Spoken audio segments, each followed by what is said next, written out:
Hoje, para finalizar, intitulo a pregação como a morte da morte. Vamos vibrar com isso que a gente cantou agora, a morte da morte, e para isso a gente vai ler o capítulo da primeira carta aos Coríntios, o capítulo 15, o texto já está na tela e você pode me acompanhar, diz assim: com isso quero dizer, irmãos, que a carne e o sangue não podem herdar o reino de Deus, nem a corrupção herdar a incorrupção. Eis que vou lhes revelar um mistério: nem todos dormiremos, mas todos seremos transformados.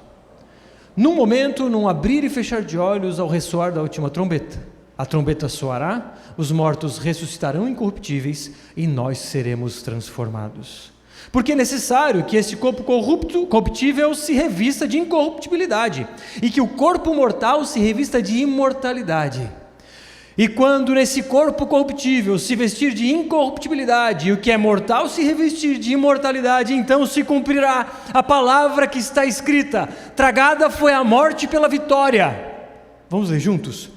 Onde está, ó morte, a tua vitória?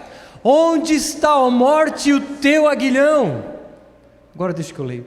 O aguilhão da morte é o pecado, e a força do pecado é a lei. Graças a Deus que nos dá a vitória por meio de nosso Senhor Jesus Cristo. Portanto, meus amados irmãos, sejam firmes, inabaláveis e sempre abundantes na obra do Senhor, sabendo que no Senhor o trabalho de vocês não é em vão.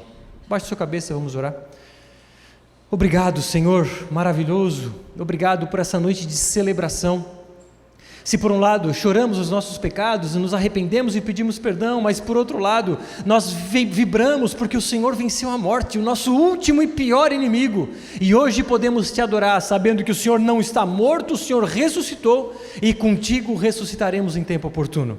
Obrigado porque apesar das ofensivas malignas, a tua graça está sobre nós e o poder do teu Espírito Santo tem nos feito caminhar apesar das adversidades, sempre com alegria, sempre com disposição, sabendo que o nosso trabalho no Senhor nunca é em vão. Que o teu Espírito Santo me use nessa noite como mero instrumento de louvor e adoração ao Senhor, que essa palavra penetre em todos os nossos corações como uma espada que penetra profundamente, transformando as nossas vidas em todas as áreas que ainda é necessário. Usa-me para a tua glória, em nome de Jesus, amém. Mas antes de falar sobre coisas boas, vamos falar sobre uma coisa ruim. Você já parou para pensar que dentre essas 200 e poucas pessoas que estão aqui, haverá uma próxima pessoa que vai morrer? Quem é o próximo? Quem dentre nós vai ser o próximo a morrer?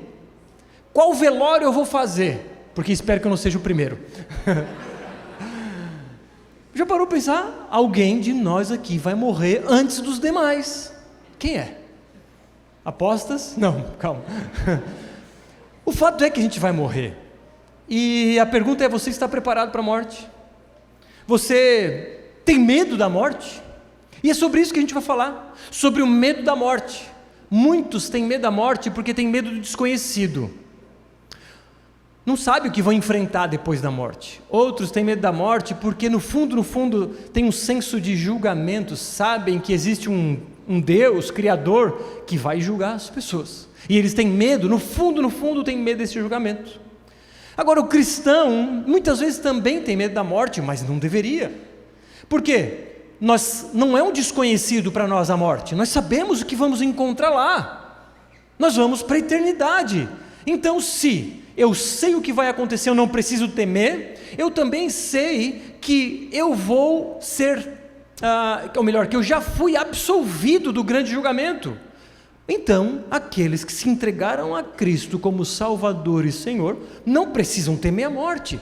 Portanto, reflita se você ainda tem medo disso, seja pelo desconhecimento ou por seja lá qual for. O ponto é, nós cristãos não precisamos temer a morte.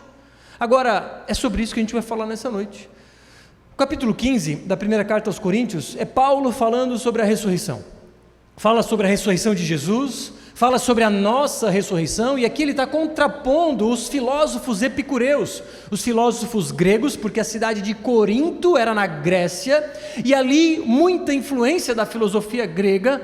Paulo então contrapõe essa filosofia dos epicureus, que dizia que não haveria ressurreição, e ele diz: haverá ressurreição? Sim. Cristo foi o primeiro a ressuscitar dentre os mortos, mas em tempo oportuno cada um de nós, se estivermos mortos, vamos ressuscitar. E o verso 50 em diante, que é a nossa leitura, ele conclui esse pensamento a respeito da ressurreição. E a questão é: por que não precisamos ter medo da morte? E o primeiro ponto: não precisamos temer a morte, porque nossos corpos serão transformados. Verso 50. Com isso quero dizer, irmãos, que a carne e o sangue não podem herdar o reino de Deus, nem a corrupção herdar a incorrupção. Eis que eu vou lhes revelar um mistério: nem todos dormiremos, mas todos seremos transformados. No momento, num abrir e fechar de olhos, ao ressoar da última trombeta, a trombeta soará, os mortos ressuscitarão incorruptíveis, e nós seremos transformados. Porque é necessário que esse corpo corruptível se revista de incorruptibilidade, e que o corpo mortal se revista de imortalidade.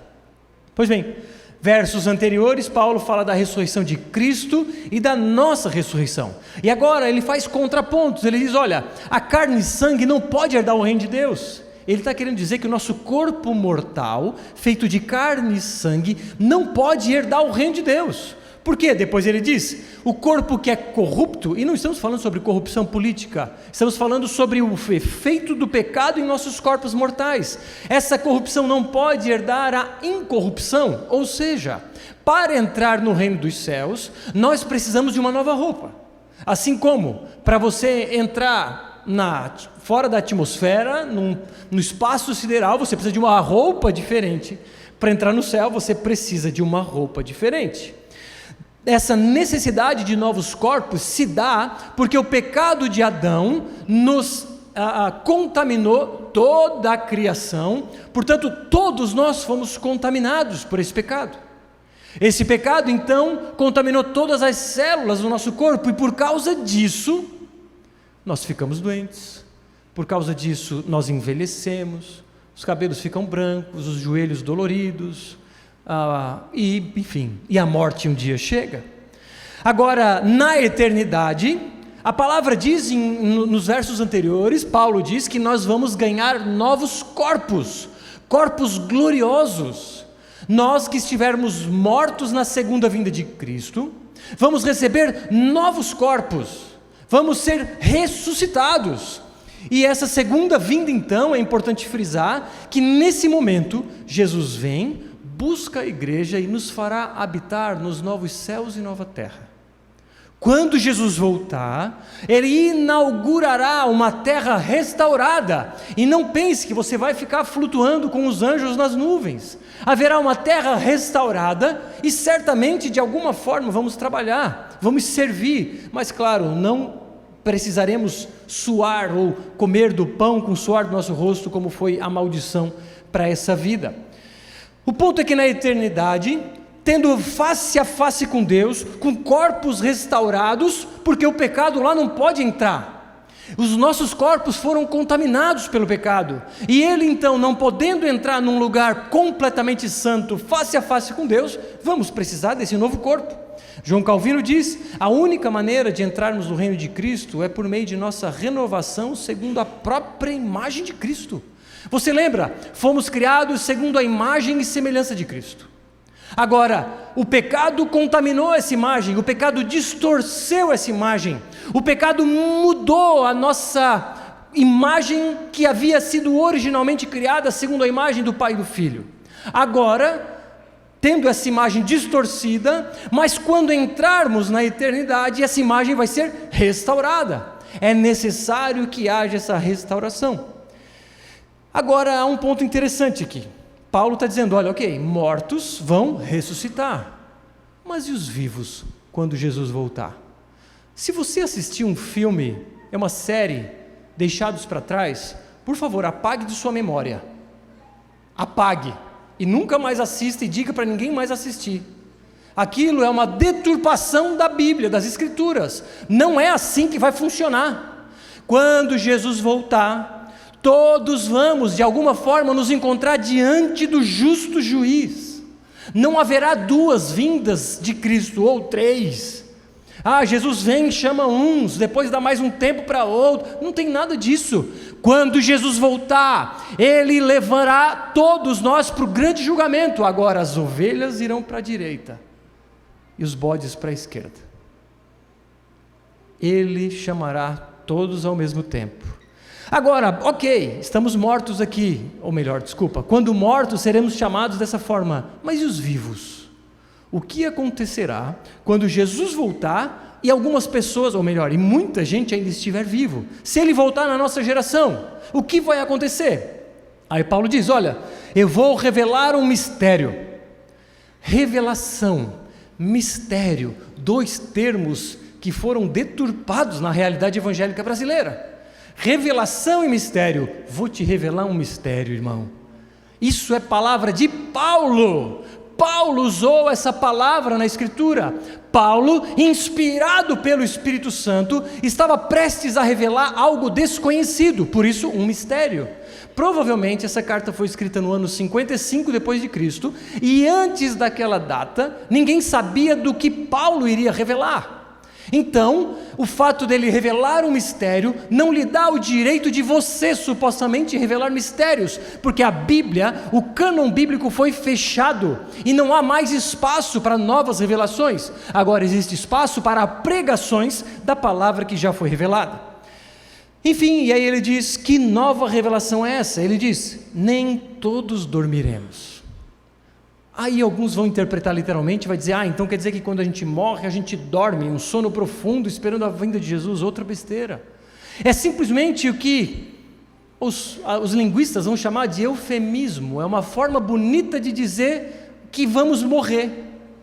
E não é dormir, essa é a ideia. Então, nem todos dormiremos, significa que nem todos morreremos. Jesus então volta, naquele momento essas pessoas não vão experimentar a morte propriamente dita. Agora, da mesma forma que os mortos vão ressuscitar, os que estiverem vivos também vão receber um novo corpo, porque este corpo, se Jesus voltar, não entra na eternidade. Recebemos corpos novos, seja caso estejamos mortos ou vivos, o ponto é, vamos ser renovados, ou melhor, eu diria, vamos ser transformados.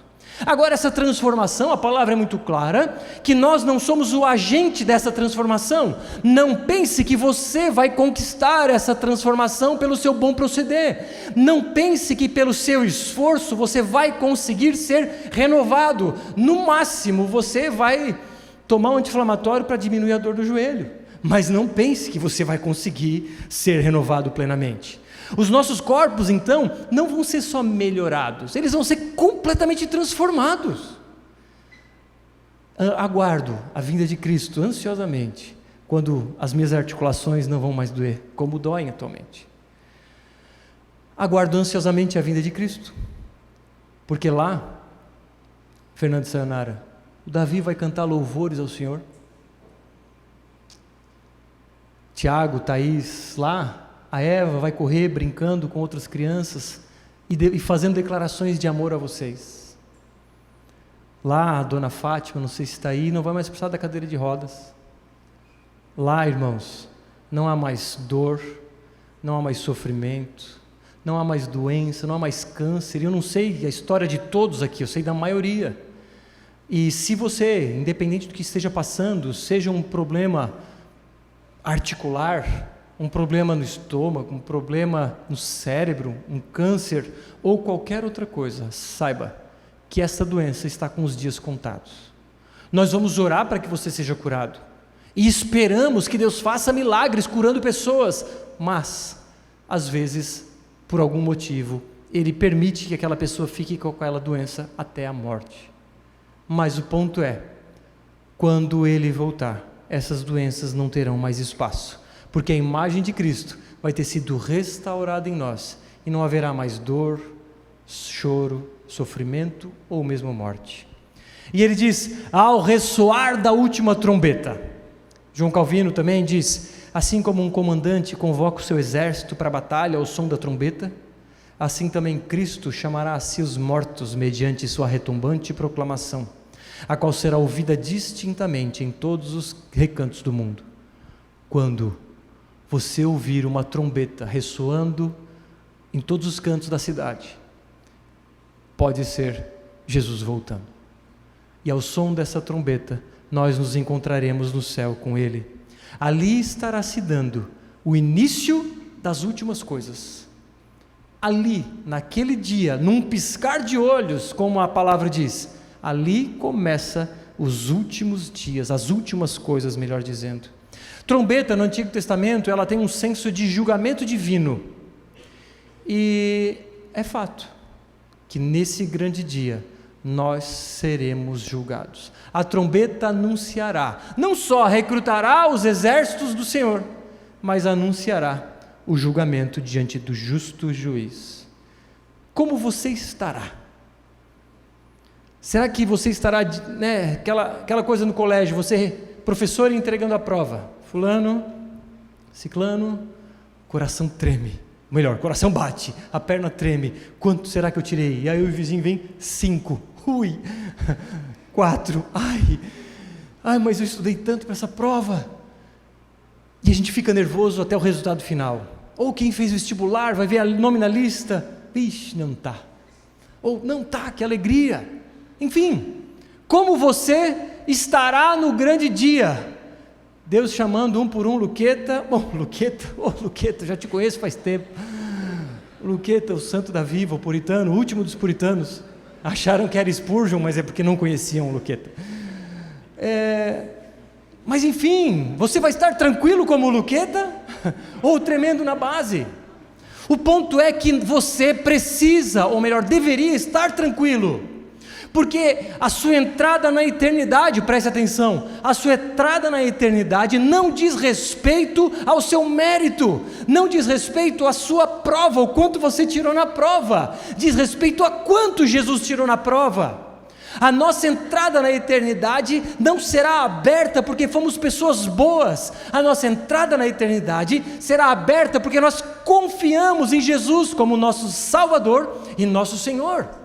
Portanto, vou ilustrar, se você está na sala de aula, você tirou 5, e a professora diz, eu vou igualar a nota de todos, igual a nota do Joãozinho, que tirou, não, Joãozinho não tira 10, da Joana tirou 10, vou igualar a nota, desde que você seja amigo da Joana. É mais ou menos isso. Jesus tirou 10 na prova, e todo mundo vai ter a sua nota igualada a Jesus, ninguém vai entrar mais ou menos, vai entrar ou não vai entrar. Agora só entrarão os amigos de Jesus. E você é um amigo de Jesus? Amigos são os discípulos. E você deve se lembrar que os filhos amados de Deus são os que estão conectados com Jesus, estes vão entrar. Filhos amados, então, vão estar tranquilos porque nós receberemos um corpo transformado. Agora, nós já recebemos a sentença agora. A nossa sentença já foi proclamada, a sentença de vitória. Nós já fomos justificados. Agora, somente os amigos de Jesus, somente os seus discípulos. Agora devemos então ansiar por esse dia, quando não haverá mais sofrimento. Devemos pedir, Senhor Jesus, volta. E devemos então descansar nessa verdade. Agora eu pergunto, precisamos ter medo da morte? Pelo contrário, devemos ansiar, porque nesse dia ressuscitaremos quando Jesus voltar. Agora, se não temos medo, devemos ter gratidão. E há um abismo de diferença entre ter medo da morte e ser grato por tudo que Jesus fez. Agora, quem é grato, responde em obediência. Ninguém responde gratidão da boca para fora. Quem é verdadeiramente grato por algo, vai responder por meio de ação. Imagine, sei lá, eu bato na sua porta e te dou uma maleta de 10 milhões de dólares. Você vai dizer, obrigado, tá? Amanhã a gente se vê. Vai fazer isso? Certamente não.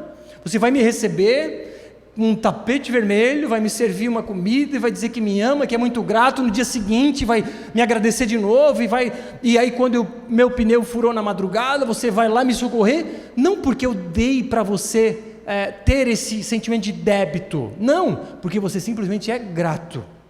Agora nós não recebemos uma maleta de 10 milhões de dólares, nós recebemos a salvação eterna. E como você tem se portado diante dessa verdadeira e genuína realidade? Você recebeu de graça, agora você é grato? Se você é grato, necessariamente você vai responder em obediência. Segundo ponto, não precisamos temer a morte, porque Jesus já a derrotou. Verso 54. E quando esse corpo corruptível se revestir de incorruptibilidade, e o que é mortal se revestir de imortalidade, então se cumprirá a palavra que está escrita: tragada foi a morte pela vitória.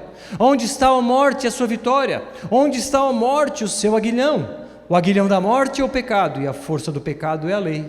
Graças a Deus que nos dá a vitória por meio de nosso Senhor Jesus Cristo.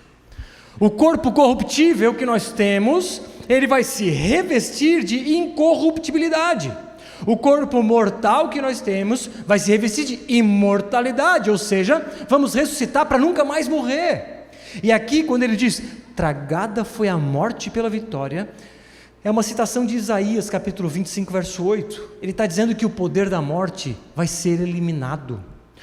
A morte ainda tem influência sobre as nossas vidas, nós ainda vamos morrer, mas esse poder, ele tem data de validade.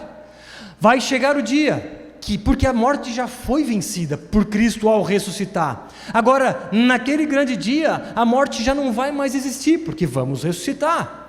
Diante disso, repito, não precisamos temer a morte. Temos que celebrar, porque a vitória de Cristo sobre a morte nos capacita também vencermos a morte no tempo oportuno. E ele continua, onde está a morte, a tua vitória? Onde está a morte, o seu aguilhão? Aqui é uma citação de Oséias, capítulo 13, verso 14, e Paulo aqui meio que está zombando da morte. E aí, morte, onde é que tem o teu aguilhão? Aguilhão era uma peça de ferro pontiagudo para tocar bois, e ele diz, onde está a morte, o teu aguilhão? A morte perdeu esse aguilhão que de alguma forma nos espetava. Ela ainda, vai ter influência sobre as nossas vidas, porque vamos morrer, mas é muito limitado. E ele finaliza então, no 56, o aguilhão do pecado é a morte, e a força do pecado é a lei. Aqui ele conecta três verdades, ele conecta morte, pecado e lei. A ideia é que a lei aponta o pecado. Nós só sabemos que nós estamos em pecado porque temos a lei de Deus que diz o que é certo e o que é errado. A lei coloca luz no pecado. Agora o pecado, que não houver arrependimento, ou seja, uma pessoa que não se arrependeu dos seus pecados, vai ser condenada eternamente à morte eterna. A lei coloca luz no meu pecado, e se eu não me entregar a Cristo, esse pecado me leva à morte eterna, e é isso que Paulo está dizendo. A lei então de Deus nos mostra que somos pecadores e também diz que seremos julgados no tempo oportuno, mediante aquela lei, e por causa dos nossos pecados seremos indesculpáveis. Agora, para entrar no céu precisamos ser perfeitos. Como ser perfeito? Precisamos de um Salvador. Irmãos, e aqui está a beleza do Evangelho. Você recebe o poder sobre a morte, você recebe a eternidade pelo que Cristo fez em nosso favor. A lei me mostra que eu sou pecador e me diz, você precisa de um Salvador. Eu olho para o espelho e digo, eu vou para o inferno se depender de mim, mas se depender de Cristo eu vou para o céu, então existe esperança. E o verso 57 nos mostra essa esperança. Graças a Deus que nos dá a vitória por meio de nosso Senhor Jesus Cristo. Se éramos pecadores, ao mesmo tempo somos filhos amados. Apesar de pecadores, filhos amados. Quem tem aqui filho sabe que se o filho desobedecer, você vai continuar amando Ele na mesma medida. Assim é Deus. O amor dele, como vimos há semanas atrás, não pode se separar de nós. Esse amor não se separa, porque Ele decidiu nos amar. E um pai que ama seu filho, presenteia o seu filho. Ele graciosamente dá coisas. E o que nós ganhamos de presente? A salvação eterna. E na cruz do Calvário, você deve saber, porque todos os domingos aqui a gente fala, na cruz, os meus pecados foram cravados nele, e ao mesmo tempo a justiça que ele conquistou veio para mim. É o que chamamos de dupla imputação. Então, pela graça de Deus, não por esforço, não por mérito, mas por presente, fomos reconciliados com o Pai, fomos justificados, ou seja, considerados justos, fomos libertos da escravidão do pecado, fomos redimidos com Deus, tudo pelo que Jesus fez em nosso favor. Portanto, Paulo diz, graças a Deus, que nos dá a vitória por meio de nosso Senhor Jesus Cristo. E Ele então nos dá a entender que por causa da ressurreição, que Ele venceu a morte, nós também venceremos a morte. E Ele diz que quando ressoar essa trombeta, então, nós vamos receber esses corpos gloriosos e imortais. João Calvino também diz, portanto, quando ele diz que a vitória nos foi dada, devemos entender antes de tudo que em sua própria pessoa, Cristo destruiu o pecado, satisfez as exigências da lei, carregou a maldição, aplacou a ira de Deus e conquistou a vida. E em segundo lugar, Ele começou a fazer-nos, desde já, participantes de todas as bênçãos. Porque embora sejamos portadores de resquícios do pecado, todavia Ele não mais reina em nós. Embora ainda nos fira, todavia seus golpes não são mais fatais, porquanto seu gume está embotado, para que não mais penetre as partes vitais da alma. Conquanto a lei continua a nos ameaçar, todavia, em contrapartida, desfrutamos dos benefícios da liberdade que Cristo nos concedeu e que neutraliza os terrores da lei.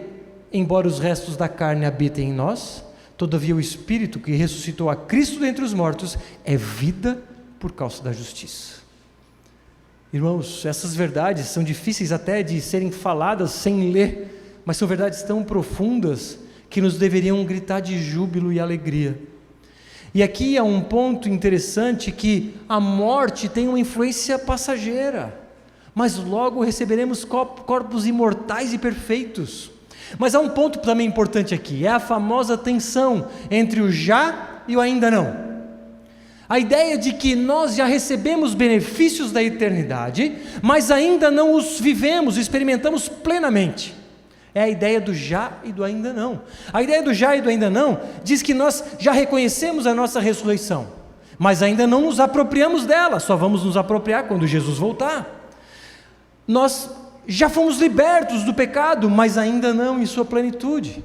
Nós ainda temos influência da morte, mas nós temos, por outro lado, certeza da ressurreição. Enfim, essa ideia do já e do ainda não nos mostra que nós já temos benefícios da eternidade no hoje, mas tudo vai ser plenamente cumprido na eternidade. E no final desse versículo ele diz, Senhor Jesus Cristo. Preste muita atenção. Nessas três palavras, Senhor Jesus Cristo, há uma profundidade muito abissal.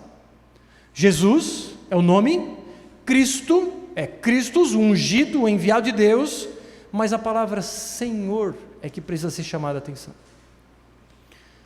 Jesus Cristo é seu Senhor? Se Jesus Cristo é teu Senhor, significa que Ele é teu dono. Se Jesus Cristo é teu dono, significa que você não manda mais em você. E se isso é uma verdade em sua vida, você deve declarar o que Paulo declara aos Gálatas, já não sou eu quem vivo, mas é Cristo que vive em mim. Há uma verdade tal que me mostra que quando eu me entreguei a Cristo, significa que eu me entreguei a tal ponto de que todas as áreas da minha vida pertencem a Ele. E eu te pergunto, Jesus é dono de todas as suas áreas da vida? Jesus é dono do teu casamento? Você obedece? Você obedece no trabalho? Você obedece quando ninguém está vendo? Você obedece quando ninguém está vendo? Vou repetir, você obedece quando só Jesus está vendo? Ele não é seu dono? Você obedece Ou melhor, você vive uma vida de realmente entrega, de que os seus recursos financeiros, o seu carro, a sua casa, todos os seus dias realmente são de Cristo? Pense sobre isso. Porque, irmãos, preste atenção, a gente vive um tempo em que o Evangelho... Lembra quando Paulo fala, se alguém pregar um Evangelho diferente do que eu estou pregando, seja amaldiçoado? Pois é. Estamos vivendo um tempo em que muitos estão pregando um Evangelho diferente do que Paulo pregou. E esse evangelho diferente do que Paulo pregou, muitas vezes é o evangelho do legalismo. Você faz para conquistar. Errado. Outro evangelho complicado é o evangelho conhecido como o evangelho do perdão somente. É um evangelho que diz, não, te arrepende dos seus pecados, se entregue a Jesus como teu Salvador e relaxa, agora está tudo certo. De que te chama ao arrependimento, mas não te chama a ser um discípulo de Jesus. Irmãos, se você é se Jesus é teu Senhor, significa que quando Jesus te chamou, Ele disse, vem e me segue. E a pergunta que ressoa aqui, você tem seguido Jesus? Bill Hall diz, todos aqueles que são chamados à salvação, são também chamados para serem discípulos de Jesus, sem exceções, sem desculpas. Não existe, irmãos, vou repetir, não existe um chamado para ser salvo e não um chamado para ser um seguidor de Jesus. Ninguém que é chamado à salvação vai ficar na multidão. Todos os que são chamados à salvação em Cristo vão ser seguidores, vão ser discípulos de Jesus, em todos os dias, em todos os momentos. Nós o reconhecemos como nosso Senhor, e em gratidão, então, o servimos sem distração, fazendo a sua vontade. Cristo é nosso Senhor vitorioso e nós somos seus servos agradecidos. Essa é a ideia de que servimos a um Senhor, temos um dono, e se temos um dono, vamos fazer a vontade dEle.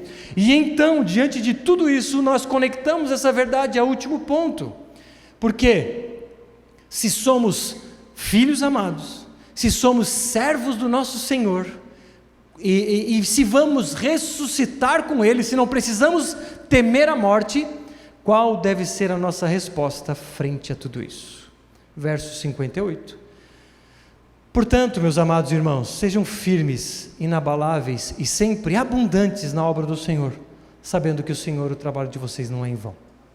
A palavra, portanto, você já sabe, significa que ele está concluindo um pensamento. E Paulo é especialista em dar um conteúdo teológico denso e logo depois ele coloca uma aplicação prática. E essas aplicações práticas são desafios.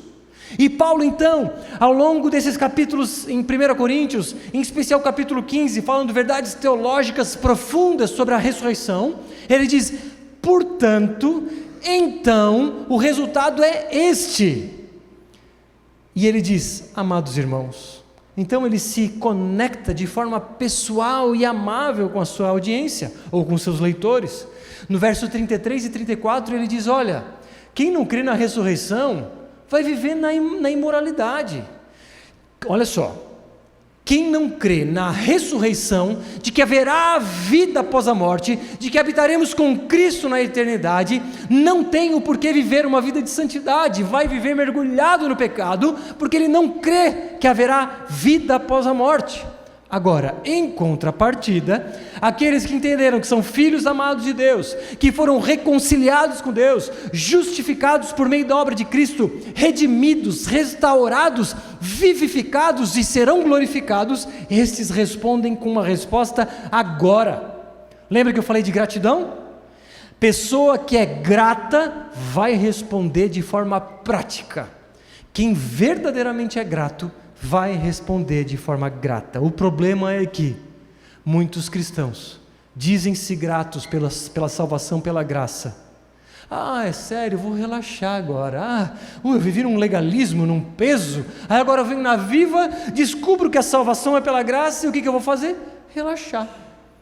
Ninguém foi chamado para relaxar. Paulo disse então o quê? Sejam firmes, inabaláveis e sempre abundantes na obra do Senhor, sabendo que no Senhor o trabalho de vocês não é em vão.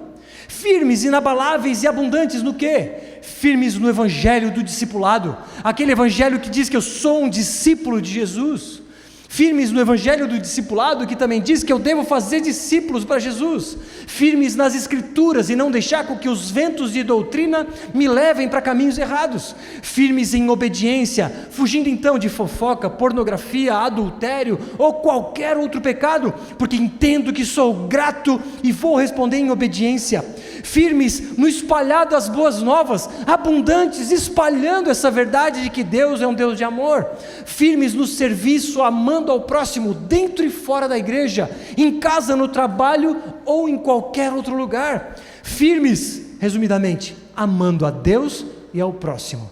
E eu te pergunto, você é firme, inabalável e abundante na obra do Senhor? Se você não é, você é um ingrato. E não sou eu que estou falando, é a palavra de Deus. Aqueles que são verdadeiramente gratos vão ser firmes, inabaláveis e abundantes na obra do Senhor. É uma resposta natural de um coração grato, cheio do amor de Cristo. Filhos amados não são ou melhor, não irão para o céu porque têm medo ou culpa. Não é esse o ponto, é gratidão, é senso de retribuição. E claro, quem é grato, quem ama, faz. Ninguém ama da boca para fora. O verdadeiro amor, ainda que seja entre marido e mulher, ou mesmo entre amigos, sempre redundará em uma obra prática. E eu te pergunto, você é grato pelo que Cristo fez? Porque tudo que você fizer, esse trabalho não é em vão. Já estou finalizando. Calvino diz: eis a única e suficiente esperança que anima os crentes no ponto de partida, os sustenta ao longo do percurso, de modo que não caiam durante a corrida. Então lhes ordena a permanecerem firmes, visto que repousam sobre um fundamento inabalável, quando então, conscientes de que uma vida muito superior está preparada, aguardando-os no céu. A palavra nos garante, irmãos, que nós habitaremos com Ele na eternidade, e lá, sem choro, dor, sofrimento, lá nós inclusive receberemos um galardão. E é com os olhos na eternidade que devemos todos os dias nos levantar da cama, esperando ansiosamente por esse dia, olhando para o dia que o Senhor Jesus vem buscar a sua noiva. 1 Coríntios 15, 19, versos antes, diz que se a nossa esperança em Cristo se limita apenas a essa vida, somos as pessoas mais infelizes desse mundo. Onde está a sua esperança? Para onde estão focados os seus olhos? Você tem olhado talvez demais para essa vida e para o que essa vida pode proporcionar. Experimente olhar para a eternidade e lá buscar força para enfrentar todas as dificuldades da vida. Enfrentamos lutas na vida, sim, é verdade, mas quando olho para a eternidade, eu passo por cima dessas lutas. Quando tenho dificuldade de servir, de trabalhar, etc., olho para a eternidade e isso me inspira a prosseguir. Se estou depressivo e desanimado, olho para a eternidade e busco forças para continuar. E se estou ansioso, eu busco na eternidade a paz para viver tranquilamente esses dias. E finalizo com algumas conclusões. Diante de tudo isso, precisamos ter medo da morte? Obviamente não.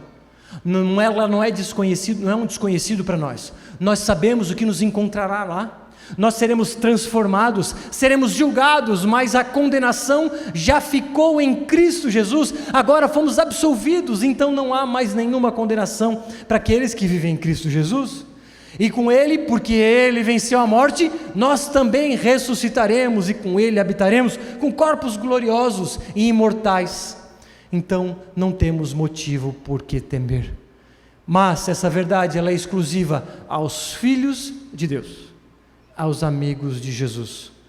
E como deve ser a nossa resposta? Serviço ao reino. E agora eu quero trazer umas breves aplicações sobre essa série que explanamos e mergulhamos a respeito do amor de Deus por nós, série Filhos Amados. Primeira delas, não precisamos temer a morte, né? Simplesmente descanse. E agora, porque Ele fez tudo por nós, nós vivemos uma vida de gratidão. E lembra-se, gratidão é ação. O que você tem feito para expressar sua gratidão a Deus? E eu vou citar alguns pontos aqui, que é um encorajamento a você se juntar a nós. Leia as Escrituras diariamente. Ore diariamente. Homens, chamem suas esposas e filhos e orem juntos, conduzam um estudo das Escrituras. Esteja nos cultos. Culto não é um domingo sim, 2 não, um sim, um não. Culto é todo domingo. Esteja nos PGs, um pequeno grupo, aquele lugar que nós vivemos juntos, e o Diego Dutra e o Daniel estarão debaixo daquela placa pequenos grupos. Eles vão mostrar um mapa para você, que já está catalogado todos os nossos pequenos grupos na cidade, tem vários, e tem um perto da sua casa. Lá você se conecta com pessoas, faz amizades, come churrasco, toma café, compartilha a palavra, desafios, etc. Sirva em alguma área. Ao final do culto, os pastores em treinamento estarão aqui na frente para falar com quem quer falar. Quer receber uma oração, quer conversar sobre alguma coisa, ou se você quer servir em alguma área, nos procure. Sirva ao mundo, ame o mundo lá fora, compartilhe as boas novas. Enfim, e por fim, invista o seu tempo em outras pessoas. Aqueles que verdadeiramente amam a Deus, amam as pessoas que estão ao redor. E, por fim, finalizo com esse verso: mas busque em primeiro lugar o reino de Deus e a sua justiça, e todas essas coisas lhe serão acrescentadas. O reino de Deus é a prioridade de sua vida? Pense sobre isso. Nós vamos orar agora e vamos cantar. A banda pode subir, baixe sua cabeça.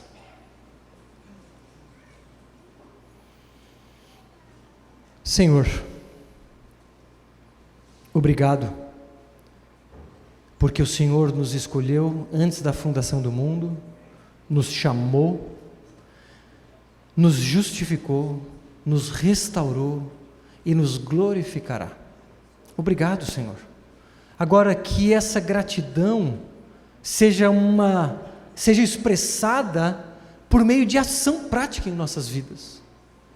Que esse senso de gratidão e retribuição de amor seja vivo no coração de todos nós que estamos ouvindo essa pregação, e que esse sentimento então se transforme em vida prática de obediência e entrega ao teu reino.